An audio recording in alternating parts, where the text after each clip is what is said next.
সকালবেলা বাড়ি থেকে বের হওয়ার পর দেখি আমাদের কামাঙ্গা গাছের নিচে প্রচুর পরিমাণে কামাঙ্গা পড়ে আছে। তবে কামাঙ্গাগুলো দেখে খুব লোভ হইতেছে যে কামাঙ্গা দু একটা তুইলা খাই, কিন্তু বিষয়টা হচ্ছে এই কামাঙ্গাগুলো হচ্ছে টক কামাঙ্গা। আমার বাড়িতে আগে অবশ্য মিষ্টি গাছের একটা কামাঙ্গা ছিল, তো যে জায়গাতে বৃষ্টিতে নেমে জল বেঁধে ছিল সেই জায়গাটা অলরেডি শুকায় যাচ্ছে।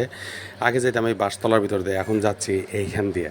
তবে এটা একটু খুশির সংবাদ যে বৃষ্টিতে আর জল নাই, তবে হালকা পাতলা একটু ছিটে ফোটা কেঁদ আছে। অতপর নিজের চেহারাটা দেখতে দেখতে যাচ্ছি, তো চিন্তা করতেছি আর যদি 2-1 ঘন্টা ঘুমাইতে পারতাম, কিন্তু কিছু করার নাই, কারণ ঘুম তো আর এখন আর হবে না।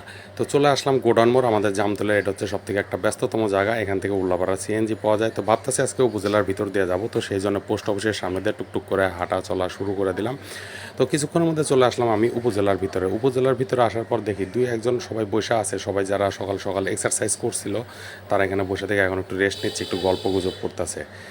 তো দেখতে পেলাম যে 2-1 জন সবাই এখানে হাঁটাহাঁটি এক্সারসাইজ এখনও করতেছে। তো আমি আমার মতন করে আবার নিজের চেহারা দিয়ে তাকালাম, চোখ টোক একদম ফুলে রয়েছে ঘুমে টুবু টুবু।